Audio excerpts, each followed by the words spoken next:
Now is your time to flange. Welcome everybody to the 13th floor where the furniture isn't always the best, but the views are amazing. I am your moderator, B. Jones, and today I am joined by our beloved intern, T.I. J. Days. What's happening? What's going on, man? How you living? Man, there's so many ways I can answer that. Living nobly. Nobly. Okay, that's a nice one. Shout In out. living color.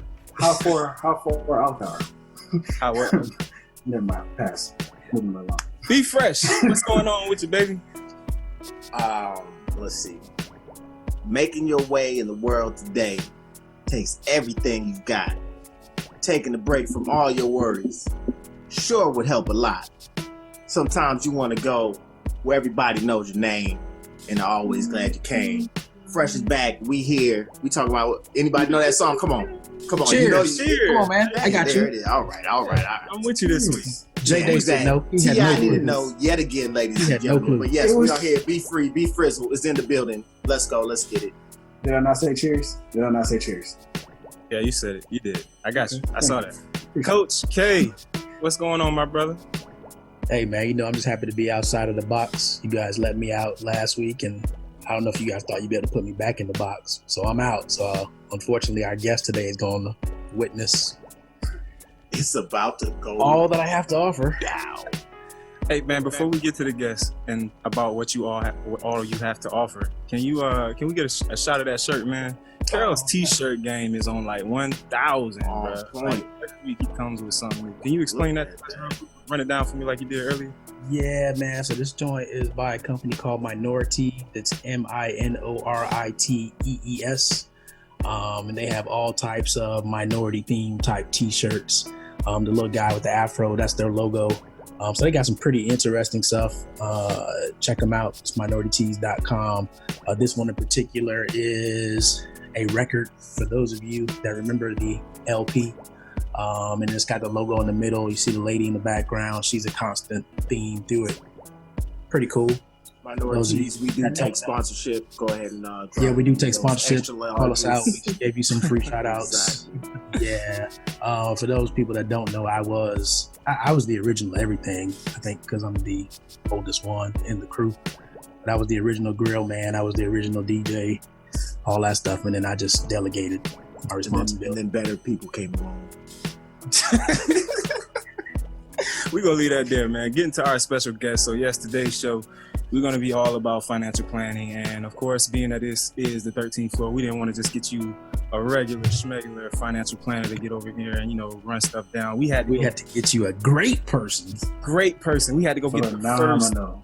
African American woman to earn a medal in both summer and winter Olympic Games. First female, Amazing. period. She is taking her Period. talents from the track into the financial planning field. And yes, of course, she is from the U. It is a pleasure to introduce our financial coach, Lauren Williams. How you doing today, guys? Welcome to the show. Life is all right today. How are y'all? Like, y'all seem to be really, really good. Hey, Oh, this is like Fired up, typically the fired highlight of our week, man. We get away from the wives for a little bit. We get to have the guys talk and then sprinkle a little bit of educational stuff in there. Help the people. There you go. You done messed it up. You done messed Already up. messing up. I'm like, why did you bring her to the You done band messed cave? it up. That was not what this was about. Now you messed it up. And we're gonna see They whose go- significant other is really listening right now. Exactly. It only takes one, and then they're gonna call the others. Yeah, they said. We can set up that Sunday dinner like we was talking about last night. You know what I'm saying? But anyway, welcome to the show, everybody, man. We got some housekeeping stuff that we want to get into first and foremost. Hold on, man. I got beef. I already got beef with Lauren. She don't even know it. What did I do? I got beef with Lauren already. So, I do my research. And like I said, I kind of know you, but don't really know you. And I found out you have Trini descent. And that's something that we have in common. And I never knew that about you before. So shame on you. And I let it go from there. Mm. I'm not sorry. I am not sorry. Oh. How is that her fault? You know what I Oh my mean? God, what did I do? I could have told you some good spots to go to in Miami, all types of stuff. And you know what? I could have even brought you food because that's where my family's from. So I could have brought you food. Yes, I was never gonna turn away the roadie boy. Like, I mean, you can send some to Texas right now. Is that where you are now, Texas? Yes, Dallas, Texas. Dallas, Texas. Okay. All right, cool. Easy. Right. I got one more thing. So when we was doing our research and we looked up, you know, your Olympic medals and everything, I want to know, and Mike D, who's not on the call, typically he is on, he's our elder, but he had some questions as well about the bobsledding. So how did you end up getting into the bobsledding? Yes. So what had happened was I ran into this girl in the airport. Reading is fundamental, people. The more you read, the more you know. I'm gonna just put that out there right now. I read an article about her having tried bobsled. Asked her about, like, how'd you find bobsled? And we just randomly were in the airport together, and she told me all about it. And I said, I think I'm gonna try that. And she's like, you should try that. The Olympics are in 6 months. And I was like, okay. In 6 months. Yeah, and so I didn't have any Olympic intentions. I was like, I was looking for something to do life after sport because I knew this was my last season of track and field, and I had to go be a grown up, and this might be something fun to do like post sports. But yeah, 6 months later, I was at the Olympics. So one of the specific questions he had, being that, you know, you from South Florida, is where did you train at? How did you train for this?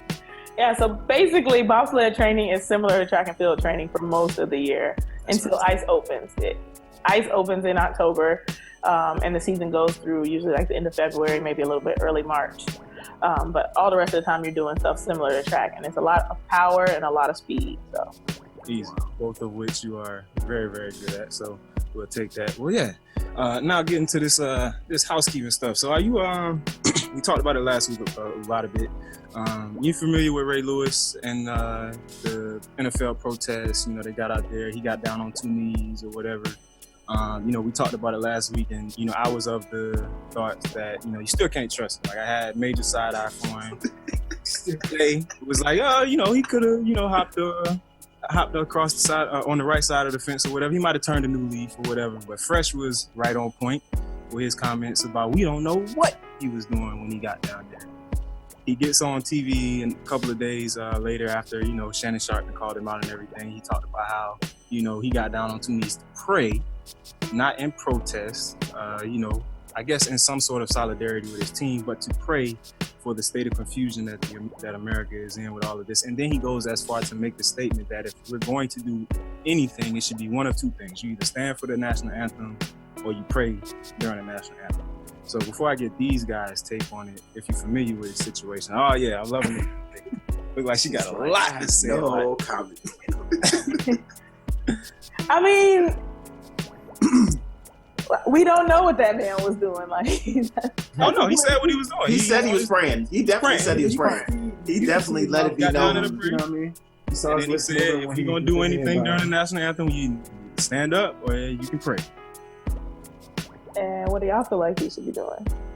I think you need to sit down and like not be involved. Yeah, I don't think that he needed to He have shouldn't an have been out there, opinion period. on after you take a stance of saying that you thought it was so wrong and were so against it, to come out there to do anything that regards you bending your knees at all, even if it was to tie your shoelace, you look extremely hypocritical, and then you look even crazier when you go down on 2 knees and then try to tell everybody that no, I wasn't doing that.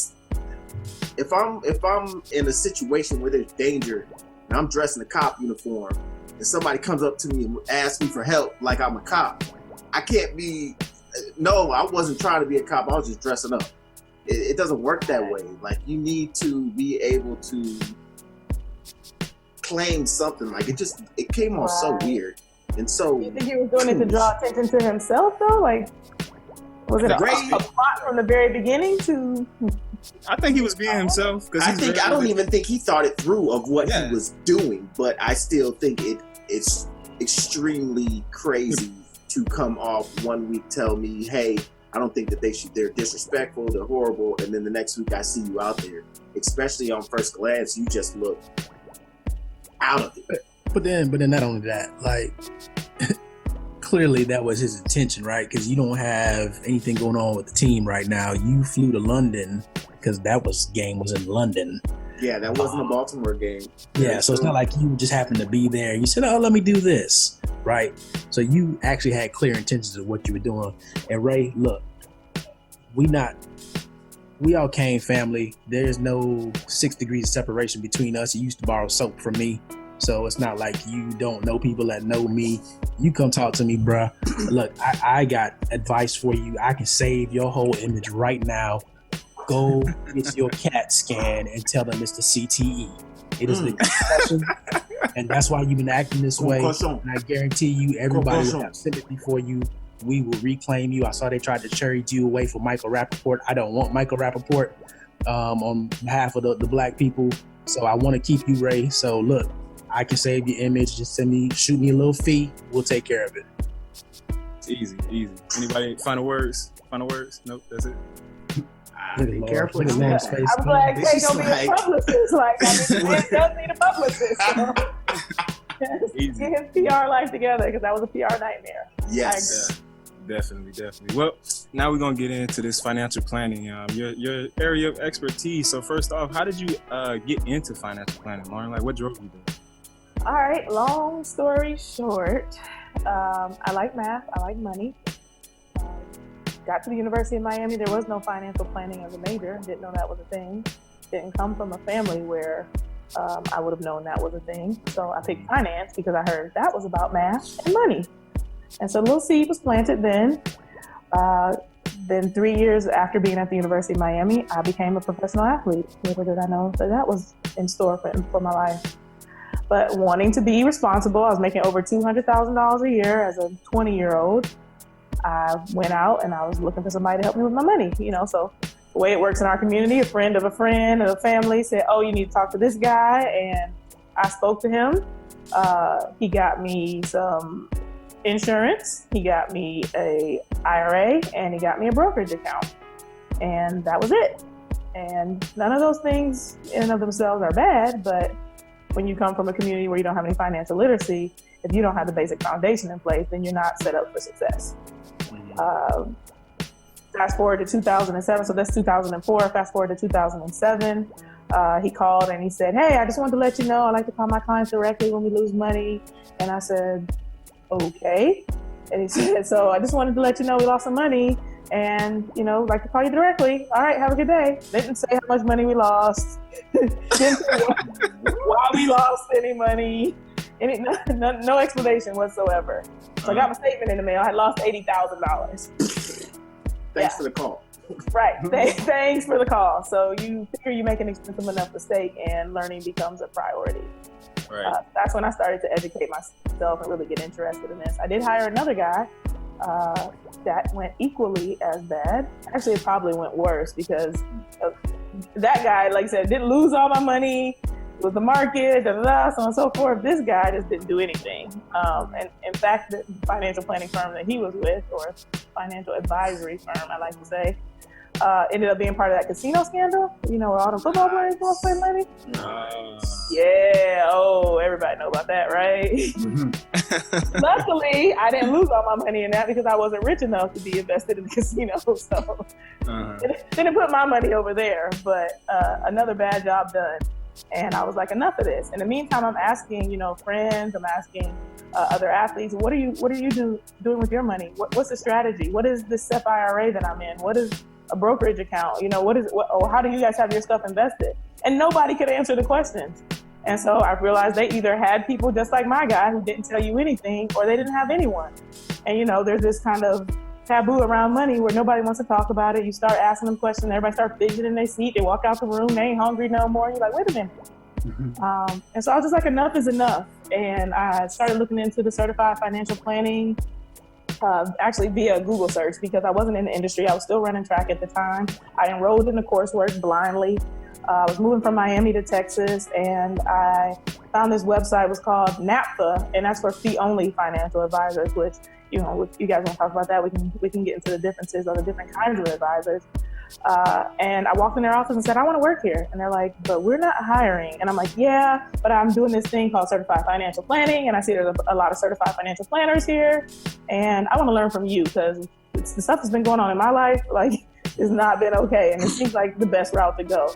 So they hired me. It was a firm with great integrity, great culture, taught me everything I need to know, got me passionate about this industry. And I said, I'm going to do this for my peers. I'm going to do this for people that look like me, for athletes, for young people, young professionals, for brown people.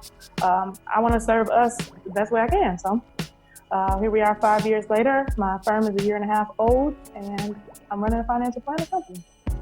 Awesome, man. That's amazing. That's amazing. So you mentioned the differences in financial planning. So can you break that down for us? Because I'm not familiar.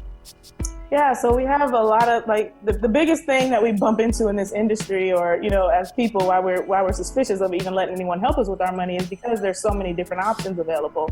So there are people that call themselves, like everybody on this call can call themselves a financial advisor, financial coach, wealth manager. You can say, like, there's no patent, there's no requirement, there's no legal anything. You can just wake up in the morning and say, that's what I am. There's a certification called Certified Financial Planning.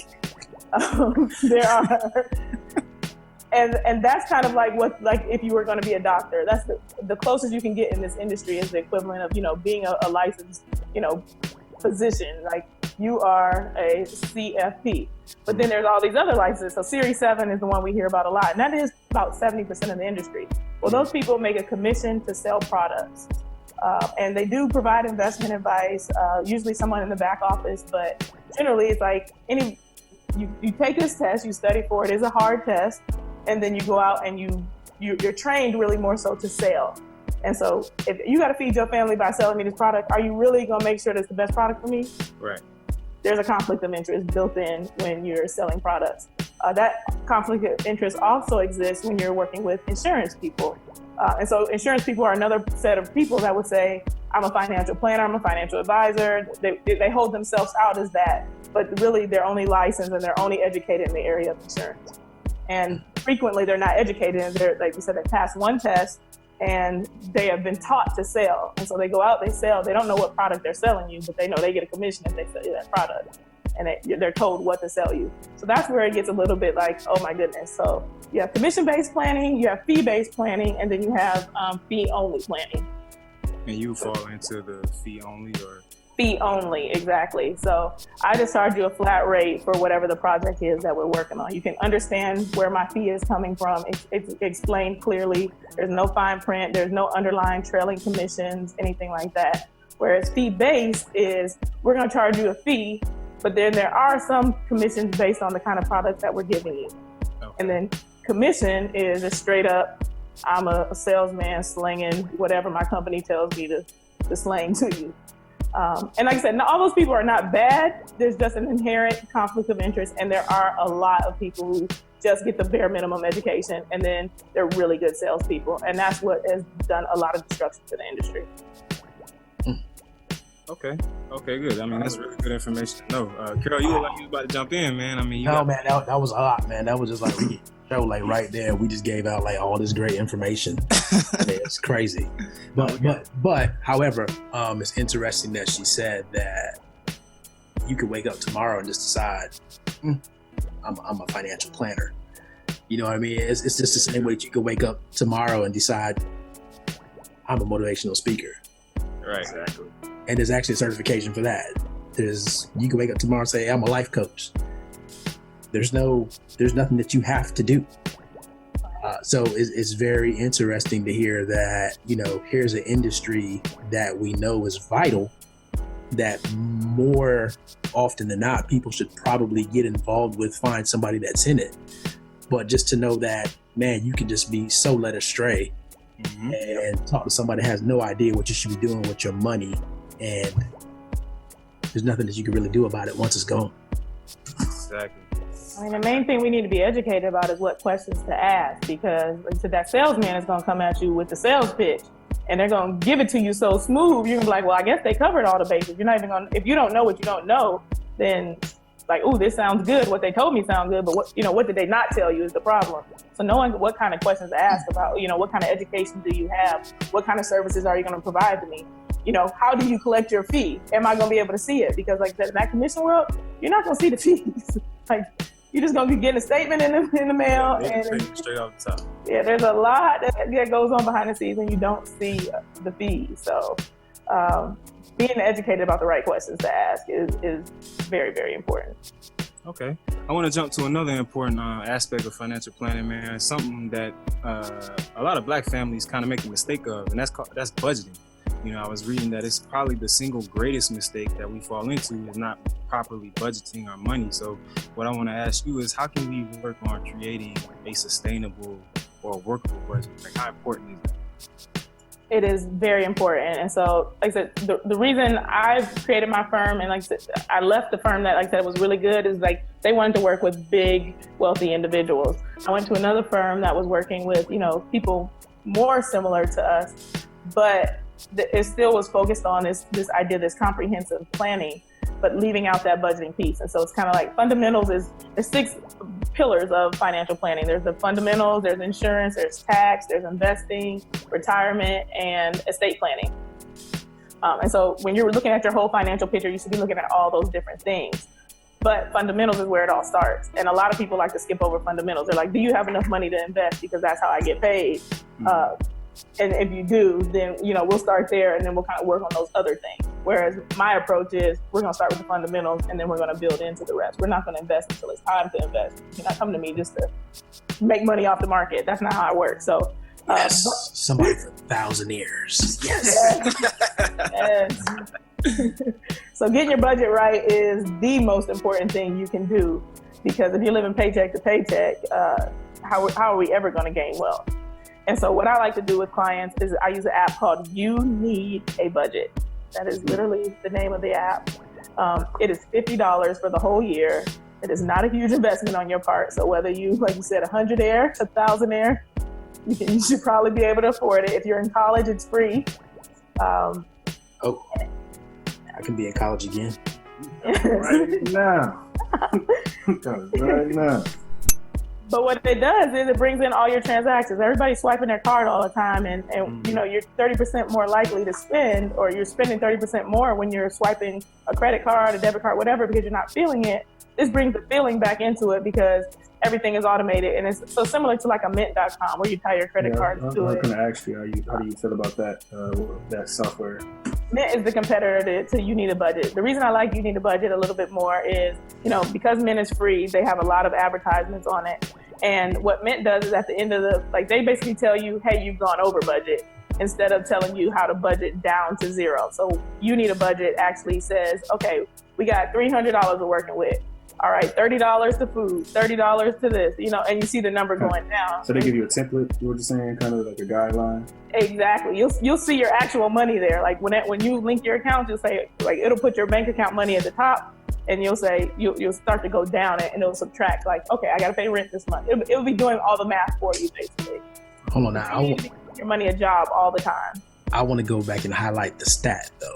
Right. Back to what you just said. Because the stat that she just dropped on us, right? So one of the little charms for the jewelry, she said, if you are swiping a debit card or a credit card, you are more than likely spending 30% more than somebody spending cash. Is that how that works, Lauren? Yes. Wow.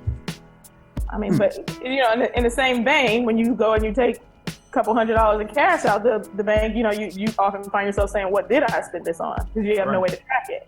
I did this past weekend, taking my daughter bowling. I took I think about $100 out the bank and went bowling. I'm like, I didn't come here. I came here with a little bit more money than I'm leaving with, man. Where did this all go? So yes, that definitely happens. Jay, you said it was a point you wanted to go back to? Something she said, I wrote it down. You need to be giving your money a job all the time. What do you mean by that exactly? Can you elaborate? Yes. So basically, every dollar you earn needs to have a job. You don't just get your paycheck and say, okay, let me pay these bills. Let me do this. You give everything what you want. And so one of my main recommendations is pay yourself first. No one should be more important to you than you do. And so we don't ever build wealth because we're not thinking long term. Put your money the same way your rent or whatever it is that you've automated already, that automatically gets paid every month, automatically put some money aside for yourself. And if you're not automating everything, make sure you say, okay, here's my paycheck. 10% of this paycheck is mine. I'm putting that in savings. It's out. I'm not seeing it. I'm not looking at it. And then start working with your bills, et cetera, so on and so forth. But paying yourself all the way down to zero and giving every dollar a job. So you make $2,000, for example. You give every single one of those. Like, you don't say, I spent $1,800 on this and I got $200 left over. Like, you need to say what you're doing with that 200 that's left over. Is that 200 left over for entertainment? Is it for food? Is it for every single dollar that you earn? You say, this is where it is, this is where it's going. It doesn't have money just sitting in your bank account random. Because that's where we get into trouble as well. And then we just start spending kind of randomly. Discretionary spending just kind of goes. Right. So I got a few I extra like what you dollars. said about, and yourself. That actually brings me to the topic about creating savings, which is what you said. So, my question is, how does somebody who is kind of paycheck to paycheck go about making sure that they are paying themselves to help with their retirement savings or their rainy day fund or even emergency funds? How do you kind of coach people into doing that? If you're already trying to make stuff stretch, then like if you don't have enough as it is, then it shouldn't be a problem to pay yourself first. And that kind of doesn't make sense to people sometimes, but like if you already have all this stuff going on, already juggling so many balls, like you find time to buy a candy bar, you just don't realize it. So like Chris, you better be listening. if the struggle is already so real, then you might, like the same way you feel like, ooh, I gotta pay this bill, it's like, ooh, I gotta pay myself, because you're gonna make the rest work however you make it work anyway, right? Exactly. Very true. Like if you get to the end of the month and something can't get paid and you shrugging your shoulders, like that's how you're living. Like the first thing you need to do is get the mindset of, I'm the most important thing, I'm gonna pay myself first, I'll put something aside for myself. And by doing that, you're already creating the behavior to start fixing up the rest of your finances and to get yourself out of that. Because then you're going to start being more aware of all of these other things. Like, oh, now I put something aside and I can't buy the candy bar, I can't do this, and I can't pay whatever bill it is. It's going to make you more aware so that you go back and say, all right, I can't keep doing this. I can't get the whatever, so-and-so can't have this. She don't need a new pair of shoes. We do a lot of keeping up with the Joneses that make us feel like, we have to live paycheck to paycheck and we can't make this money stretch any further. But usually when we look at it, we see the things that we value by looking transaction to transaction on what we could have done and where we are wasting. Got it, man. I love it. And you know what I just got out of that? Brett, you're fired. DJ, Brian Jones, you're not on here, but you're fired too. Because both of y'all got last name Jones, and I got to keep up with both of y'all every week. Both of y'all got to go. Hey, man. So I also want to get into this debt management thing. Debt part of almost everyone's life, until you get to that, millionaire status, I guess. But I often talk to friends and, tell them that there's a difference between debt. You can have good debt and you can have bad debt. So I want to know, can you, outline that a little bit for us? Yeah, so this is a popularly controversial one, the good debt versus the bad debt. Y'all know Dave Ramsey? Yeah. Heard the name. Yeah. He ain't my best friend, but Dave Ramsey is a big proponent of like no debt. But at the same time, if that's not a realistic thing for you, then what do? So is there good debt versus bad debt? There's definitely bad debt. Credit card debt, bad debt. Don't buy stuff that you can't afford. And people are like, oh, but my points and I gotta get if you can't pay that bill every month, you don't need a credit card. But from a good debt standpoint, usually talking about things like your home and your mortgage and assets that people believe are going to appreciate. And I do believe that there is, good debt in the sense of keeping money available for yourself.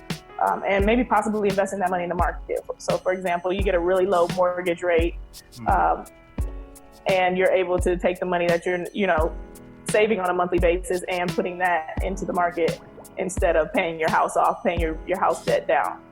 So that would be an example of good debt, but it doesn't always work like that. Every house is not an asset. Most houses are not an asset. You never know what's going to happen. It's just like the market, like it can go up and go down. You know about the housing prices that happened recently. So you need to be careful with the idea of good debt versus bad debt, and where you're putting your money and what you're doing with the money that you have free if you're going to take on debt. The first thing you need to be thinking about anytime you take on debt is, how am I going to pay this debt off? And that's one of the disservices we're doing with the student loan crisis. Is we're giving away money. Here it is. Everybody go to school. Here you go. But at 17, 18 years old, do you even understand that? No. And most of our parents don't understand debt. So nobody realizes they have to pay this money back. And the number of people that come to me and feel like, okay, you gonna help me get rid of this? Like, how can I make it go away? And it's like, you borrowed this, you owe them this money. Like, you got the education that goes with this. Right. So yeah, hold on. So I want to go back to something that you said, because I want the listeners to be clear. We also want them to go seek you out. So what is the best way? We're going to ask this question later, but I want to drop it now. What is the best way for people that want financial information to get in contact with you or be able to touch base with you? Worth-winnings.com. And you can just hit me up straight, directly via email, lauren@worth-winning.com. Yeah.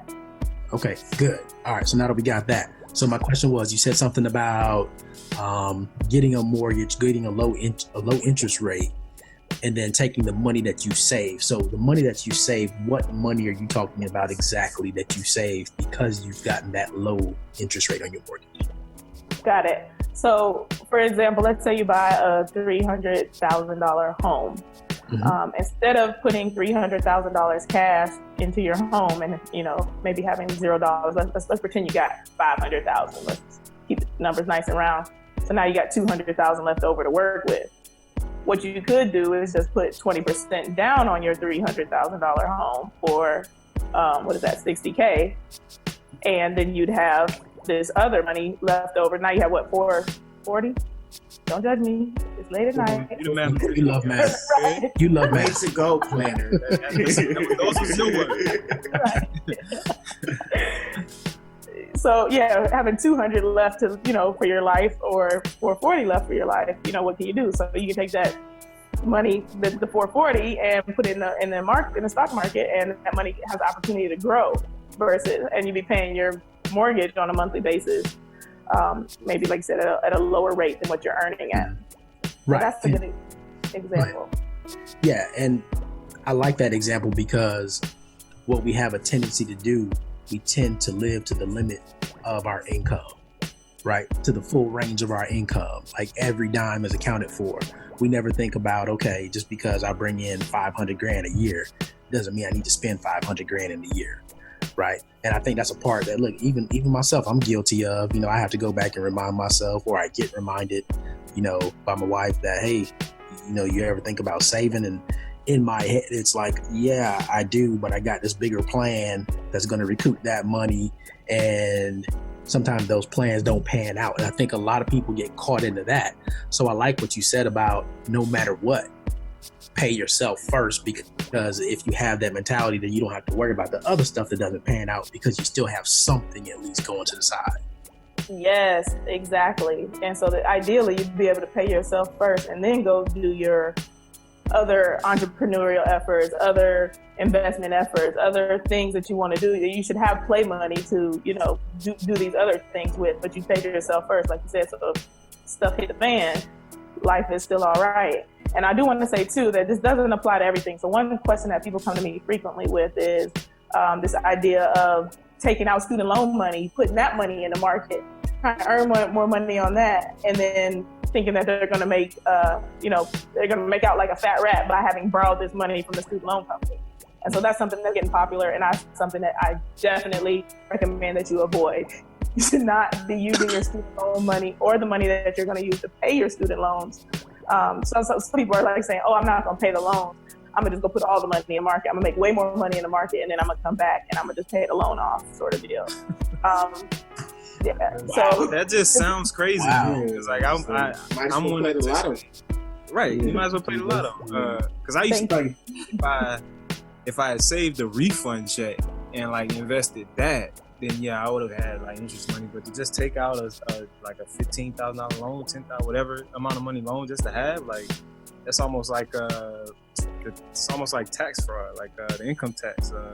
Like why? Like I don't understand why anybody would do themselves into that hole. Yeah, it's getting popular and it's very dangerous. And the people that are like, I feel like being preyed upon almost are people that like, oh, I'm a businessman. Oh, this is a great idea. I'm gonna get the hookup, but you don't know anything about investing. So you're like, I'm gonna do this because somebody told me about it, and then you go out there and you lose it all because you don't have any investment education at all. So yeah, just be wary of people that start talking that to you or think that's a good idea. And in general too, you know, loans go based on like the year. So right now people's loans are around 6 to 8%. It's like, where are you gonna go? And you got to make at least 8% to be breaking even on the interest you're paying on the loan, sort of thing. Wow. Exactly. Wow. That means you need to be in a pretty risky investment. You know, in order to get higher returns, you're gonna take on more risk. So there's a higher risk that you're gonna lose your money as well. Right. But yeah, don't let your friends talk you into that foolishness. So going back to the credit cards and also with the student loans, I want to ask before we start kind of wrapping this thing up, what is the best way to manage the credit cards? And in the same breath, like how would you best advise the student with the student loans, the best way to manage those as well? Because you can get credit cards and, you know, people will tell you, get a little one at first to start with, you know, $1,000 limit and just utilize that. But then you have all of these other offers. Hey, you got a $10,000 limit, you get points or whatever. And then you find yourself 90% or using 90% of the credit card when in actuality, you probably want to stay closer to like that 30 to 50% range. So how can you best manage those two, debt situations? Yeah, for sure. I think from a credit standpoint, avoid multiple credit cards. I don't think that you need 10, 12, 13. You need a credit card. You know, if you're a business owner, maybe you need a personal and a business card. The other thing is you want to keep those balances low. If you can't pay the bill every month, don't start using the credit card in the first place. A credit card is not a bailout. A credit card is not your emergency fund. It is a way to build credit. It's not the only way to build credit, which is another thing. That's a whole nother show we could get into. But it's fine if you want to use it for that purpose. But put your gas on your credit card, pay your credit card off at the end of the month. Keep your balance, like you said, low, actually somewhere like 20% and under. If you can keep it under 10%, you know, full, then that's more ideal. If you can pay the balance before the actual due date, because there's actual reporting on the credit from the credit agencies, that's another idea. So not just when it says you get your statement in the mail and it says pay by this. If you can close it out before the end of the month, before the credit card the reporting agency report, then that looks a little bit better on your credit because that makes your balance look lower. So we're talking about like percentage of the amount that's being used.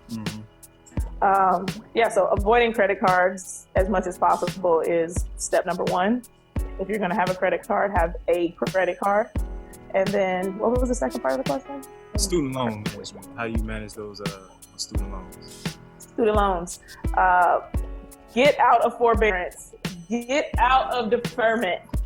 We are hurting ourselves by pretending like our student loans don't exist. Those are options if you are in a severe hardship. If you really believe you cannot pay your student loans because you don't have enough income, when you go to recertify those loans, like you can be on an income-based repayment plan and your payment be zero. So you're actually in repayment, but your payment is zero, and it's counting toward your overall, the overall term of your loan. If you're in forbearance or deferment, you're not doing anything. Like the loans are just sitting there, and then interest is building up. Like, get on a payment plan. There's no reason that everybody shouldn't be on a payment plan because, like I said, if you're truly broke, your payment will be zero anyway. If they tell you that your payment is not zero, that means you're not truly broke, which means you need to get your budget together. Right. So that's step number one. Yeah, I'm really glad you said that, especially about the forbearance versus the income-based payment plans, because a lot of us come out of college without that information, and all you hear is deferment, forbearance, and you just like to forget. You just run away from it. You know, act like it doesn't exist. Then when you're 3-4 years removed and you're actually working and you get hit with this $1,000 a month bill, and you don't have any more forbearance, you don't have any more deferment, and that IBR, income-based payment plan, they want that whole $1,000. So right. So let's do this, right? Because we keep going back to college, but there are grown people right now that are doing and making bad decisions, right? So we have people that were in hurricane impacted areas that may not have sustained any damage or anything. And what was going around was, oh, you're in a hurricane impact zone. Call up all your creditors and people and let them know that you're in a hurricane impact zone, and they will they'll defer your payment. I don't think defer was the right word. There was something that sounded a little bit more. What was it? They're putting it on. It is actually deferred. But what they're going to do, most likely, and they will advise you this, but a lot of people are not paying any attention to it, is tack it onto the back of your loan. Tack it onto the back of your loan, right? So Yes. you're doing the same thing where it's not that payment just goes away. You never got to make it. That money's still there. Again, collecting interest overall, so you're not coming out better. But some people were looking at it as a temporary windfall, like, oh, I just got some extra money, and that money. That money. The other thing is that, not all of them are doing that either. Like I said, that they will tell you, like, oh, we're not really sure we're doing this is what we think we're gonna do, and you've been hearing most frequently is just tack it onto the back of the loan. But some of the companies will tell you flat out, you get 2 months or 3 months, you don't have to pay. We're not gonna, like you said, call a credit reporting agency. But in those 3 months that you don't pay, that is gonna be due in full after those 3 months are up. So you skip 3 payments, you're gonna owe all 3 payments at one time. Congratulations. Exactly. And so frequently, like you said, we get bad information and then we jack ourselves up. If you used to paying your bills, you got your paycheck like normal, pay your mortgage. Pay your bill. Right. At the end of the You day, got the roof over your head, right? You should be grateful for that. easy. Well, Lauren, we definitely appreciate all the wisdom that you just dropped on us with the financial planning and such. Again, can you drop those lines for people who want to know more or want to inquire about your services? Where can they get in contact with you again? Sure. If you're on Twitter, worth_winning. If we are going to the internet, worth-winning.com. My direct email is lauren@worth-winning.com. Hey, that is awesome. And Lauren, look, we know that we could probably have a series, right? Like when Brett originally created, our pretty much our agenda, what our program was going to be today. There was so much more, and we were just like, bro, that's going to be like a 2-hour show.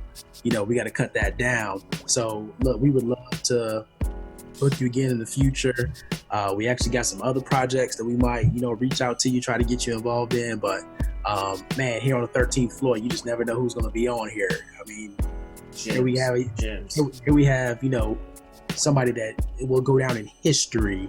And she's here on the 13th floor. We definitely appreciate you, as Brett said. By the way, so we talked about all your financial stuff, and we definitely going to pump people your way.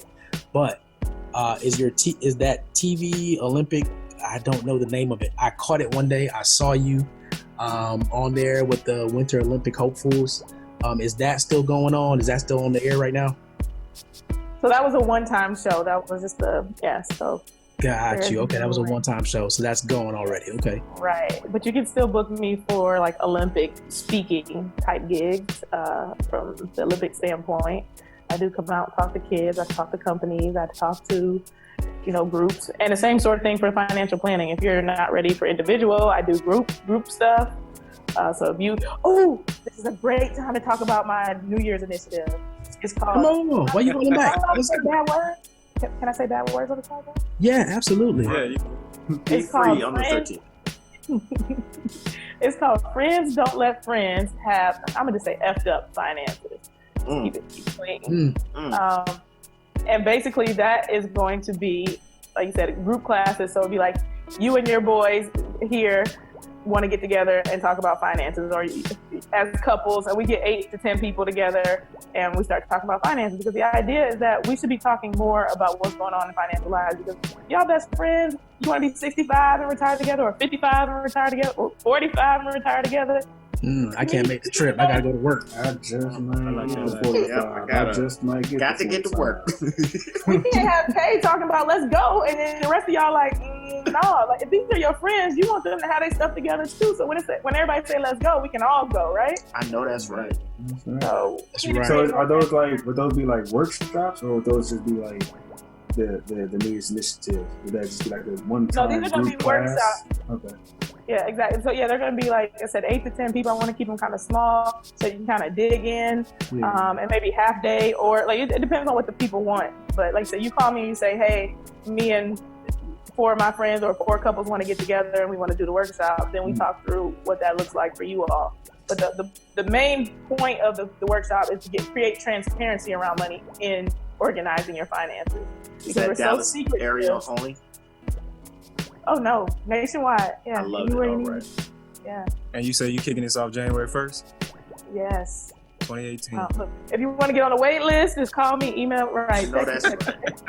Friends don't I'm let free to- friends have effed up finances. Tour. Yes. She said Yeah. worldwide tour. Extravaganza. I like it. And you know what? You just hit on something else. You just dropped a gem for other people. Multiple streams of income. Absolutely. But we'll have you back to talk about that. Yes, we will have you back. Yes. Awesome. Moving right along, Jay Dace. What it is, Hey. man? That is- Coming your way, man. Lauren, you don't have to get quiet, please. Make Oh, fun yeah, of whoever yeah. you want to make fun of. Do whatever you want to do. This is I like how he threw that in there right when I got introduced. Make fun of whoever you want to make fun of. Jay Dace, go ahead. Hey man, so this is the fun part of the show, man. You get to hang a little bit loose. We didn't got the educational portion out the way. But Jay, we had a Riddle Me This last week. We had an ineligible Wow. winner. No, you remember never mind, I ain't gonna do that to him. Hey, I did want to say we left out one other thing about Lauren and her bio. She is the first person to be on the 13th floor that's probably faster than Brett Jones. Yes. I don't think there's no probably about it. We're good there. Moving right along. So, Jay, we had the Riddle Me This last week, man. We had an ineligible winner last week. Thank you, Wendy, for putting it out there. We appreciate your comment and everything. How Appreciate the being engagement. a spouse of the CEO and everything, man, we can get you a shirt, but we can't get you a shirt for that reason. Right. And we gonna pay for that shirt. That shirt is not gonna be free. But Jay, what was the answer, man, for all of those who missed it? Well, Actually, the riddle is the answer. Say So the riddle was, all right, so there's 30 cows and 28 chickens. How many did it? And look, Lauren, the gears turning. You hear that? Can you say it How again? many did what? That's exactly. There was 30 cows and 28 chickens. How many didn't? How many did not? Did not what? Exactly. it's not just me, and she's the mathematician. Let them know what it is, Jay. All right, so the answer is 10. It's a play on words. 30. There's 30 cows and 28 ATE chickens. So how many didn't? 10 cows did not eat the chickens. And he even got some There Look at it is. Look. You have another horrible riddle for us this week, sir. I do. This one, all right. This one's real. This one's real. You got to listen. All right. So the teacher said, "I wish yesterday was tomorrow, because today would be Friday." On what day did the teacher say this? Say that again. Yep. I said, "I wish yesterday was tomorrow, because today would be Friday." On what day did the teacher say this? It's not gonna happen right now, man. We gotta I let gotta that think about marinade, that one. and let's move along. I'm gonna answer it before the night is over with. I'm gonna let you know. I'm gonna think about that one. But yes, that's a good one right there. Listen, I know it happened in a leap year. It was Thursday. Who knows? Easy. In the comments below. Yes, leave It us happened in the it comments. happened on a leap year in February. Leave the answer in your comments. You can tweet us at 13th Floor Please. You can hit us up on the Instagram, on the Facebook at 13th Floor Please, so we can get that answer and we can get that winner, the shirt out to them ASAPidly. Be Fresh, we coming your way next, man. What you got for us this week, Fresh Jam? I was all ready to play that JD and Jigga Man Money in the Thing, but I thought it was inappropriate because we had a financial advisor on, so I had to switch up my game plan. We're gonna take it to a little bit. It's some new age jazz. That's what I'm gonna call it. My dog Kamasi Washington. The song is called Truth.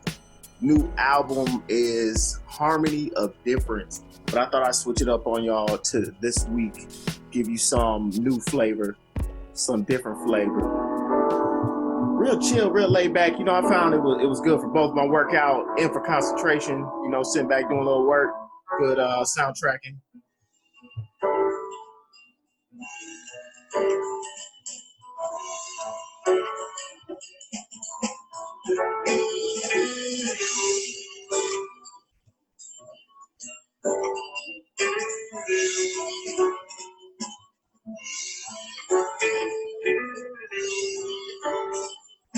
Definitely got some study music.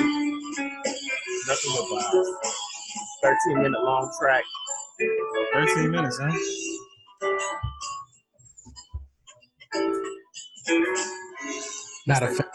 Not a listeners know what gets played in the elevator on the way up to the I'm about to say that's some great elevator music. On the way up to the 13th floor. Y'all need to expand your Hey, man, you know what I'm saying? You gotta switch it up sometimes, man. I could definitely see myself listening to that, you know, with a nice glass of wine and, you know, a nice Merlot. I can definitely see myself listening to that while I'm rocking Asher to sleep and I fall asleep. Cold-blooded, man. No, I vibe with that. Like if I'm like doing a paper, rocking. And let me tell you, you go on a nice jog, take yourself a nice little, you know, slow run. We're not talking about no sprint, you know, more on a marathon tip. Boom, you could be in there, nice mellow pace, That's doing your thing. Walk. That's a brisk walk.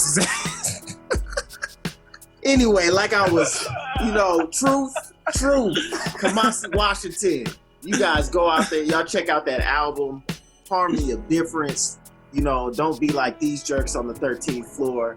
Go ahead and use jazz to infuse your life, your day, man, and your workout. I'm gonna play it in the office tomorrow. Hater. No, nobody wants to play in the office. Bam, great office. Yeah. That is a good office. That's a great office vibe. I mean, I can't get a Barry B. Fresh mix, so. Dum dum dum. Hey everybody, I want to remind you that this podcast is brought to you by the Motivators at Fledgeology, where the mantra is Leap, Grow, Fly. We already said it before, but you can catch this podcast on iTunes, Google Play, SoundCloud, YouTube, Facebook. Give us those 5 stars. Let us know what you think. If you want to get in contact with us, you can hit us up at info@fledgeology.com. And right now, I'm going to transition it over to our main man, Coach K. Close us out. Oh, you want to do Art's Corner? We don't need to grind no gears. I gave my tribute to Art at the beginning when I did the song. That was my tribute to Art. You know why? But I did have a beef though. I want to know why when you go through the drive-thru, no matter where you go, they always ask you how many sauces you want, and then they still don't give you the amount of sauces you ask for. I've never had anybody ask me how many sauces do you want. I would like what kind. Oh, conspiracy. It's been going down for years. I would like 3 sauces. Oh, I can't give you 3. Why you asking me how many I want? Just give me how many you want. How many? Give me the maximum that you can get. Normally they just say yes and then still only give you 1. Right. And if you go to McDonald's, you know, like at one point you had to pay for them extra sauces. Oh yeah, that's a quarter of sauce. How did you price this? What do you mean? How is it the only drive-through I really? How is it a quarter of sauce if the hamburger itself costs $1? Like, exactly. I don't understand how that equates. I'm getting 6 nuggets for 99 cents, and I gotta pay a quarter for a sauce. That's like instant inflation. You know what I mean? Like, God. It also speaks to the quality of that nugget. Hey. But I tell you what. This is why you shouldn't be eating out. She's right. And I tell you what, it is still cheaper in the United States than it is in Mexico. Because in Mexico, we didn't even want sauce. We just wanted to use the bathroom, and they want to charge us $5. That was 5 pesos. Don't lie. Per person. 5 pesos. 5 pesos. Which is actually. Did she say pesos? Yeah, she did say pesos. You couldn't just buy a beverage or something like that. Like you had to pay for the that just spoke a lot, because now I realize why you and Art were so quick to, or you and Eric were so quick to turn around. Like, what is this lady talking about? It was 5 pesos. It was not $5. So it was like less than a penny. That's that good, you add to the savings, man. Exactly. He's ready to put that penny away. He looked like, He Pay to said use a bathroom. That penny had a job. And you know what I mean? You're trying to take that job away from that penny. This guy learned today. Wrap up quick. Hurry up. Wrap up. That was good though. Like I'm gonna start interviewing my money, trying to see what job I qualify for. That's the Yeah. All right, man. So to close this out, motivation. I was trying to figure out how we're gonna do this week. After such a phenomenal topic, but I think being that we had Lauren on here, she said something that was so key for everybody. One is finding something that you love to do, but then finding a way to serve others to maximize your exposure and what it is that you love to do. And when you maximize what it is that you do and you serve others, that is the ultimate gratification. And you've always heard us say before, it's not about getting that monetary value, but it's getting that person-to-person value and what you can do and how you can invest in other people and help them to grow. In the case of Lauren, she's helping people grow their assets, their pockets. And what is it that you can go out there that you can serve and help people to grow, build into other people? That's your challenge this week. Easy, man. I like that. Nice and simple, man. Yeah. Lauren, appreciate you being here with us again, man. We're gonna have you back real soon. So Can I have a closing quote too, or is it Yeah. Check this out. Okay, he just do writes it, man. Don't worry about that guy. Just women just come here and take over everything? Hey, clearly they it's just happened Lauren, before. It has happened before. About furniture or anything. Now, you want And you know where it came from? It's that statement that B. Jones made earlier about the man cave. Like she was waiting. She was waiting. the line is drawn. I forgot. No, Lauren, we would be honored if we are. It's not all that. It's just something simple, but it's kind of like the motto behind Worth Winning. What I'm instilling my clients. So my self-worth and my net worth are not related. That's point number one. And you don't have to have money to have value. You have to have values to have value. Is that on your website? Hold on. I got one more. Now you just trying to take over. I mean, it's really like 3 sentences. That's Right, crumbs, just everywhere. Go ahead. I told you math is my thing, not really grammar. So I don't know, but the paragraph, a quote, a sentence, whatever. But you can. Hey, they are affirmations. There you go. Affirmations. Exactly. You can show your self-worth by being responsible with what you have been given. Okay. Got it. Food for thought, yes. Hey, you need to trademark those because Jay Dace. He writing them down. You see him every time you say him. something. He wouldn't know they were. I'm gonna give. Can you say it again, but I slower? definitely. You're gonna see that on Facebook this week. I promise. That's going up. That's going I up. promise you. And somebody, go ahead, put We will actually police report out on that. We will actually have that on the 13th floor page. So, Definitely. Lauren, we have your permission. We're gonna give you credit. Yes. We have your permission. Good. Give me credit though, right? We will give you credit. Absolutely. No, go ahead, put a police report out on that, man. That's gone. AP. Moving right along. No, man, that's crazy. Hey man, I appreciate y'all, man. It was a great show. I want to thank all of our listeners for listening here with us on the 13th floor, where the furniture is and always the best. Oh, hold on, man. I'm sorry, man. Sorry, man. How you gonna do that? How you do that? Do that. You said it. I'm the CEO. I mean, why not? No, run it. What you got, man? What you got? What kind of dog do you have? I saw the side of the head pop in the picture at one point. Oh, I ain't see So- it. I saw that. It's a Great Dane. I was trying to keep him out. I was like, if we're gonna be on, there he is. He's No, running let him on. crazy right now. Yasu. Oh, he took off. Oh, is That's this how you don't care. Well, he has his ball in his mouth. That's why. And he's going all the way ham right now, playing. Big boy. Wow. All right. Well, we saw his great tail. Right. Come here. Come here. Of course, now he has a ball in his mouth, so he's running. I'm having a good time with that. I'll do that TV thing. Hey, Kay, we good to close this thing out, man? Oh, there he is, man. Oh, man, that's Wow. beautiful. Wow. 145 pounds of dog. Wow. Yeah. Yeah, you Wow, gotta have good financial planning to be able to feed that beast. Yeah. He has a budget line, doesn't he? $41.11 every 2 weeks. And now I see why you just can't randomly switch up the food. I know that's right. But you should just let him in the kitchen. Hey, just cook whatever you want. Mm-hmm. Do your thing. Get the steaks in the back, Chief. Do your thing. Yeah, he knows what they are. Yeah, man, I tell you, you give him some raw chicken, he'll be pit bull ready. Stop it. All right, man. Hey, man, what you doing, man? Let's close out the show. Oh, we can close out the show. We good now? Thank you all for listening here with us on the 13th floor. It's been a pleasure, Lauren. But yeah, we out of here. 13th floor, where the furniture isn't always the best, but the views are amazing. Holla at your boys. Oh, 39. Now is your time to flex.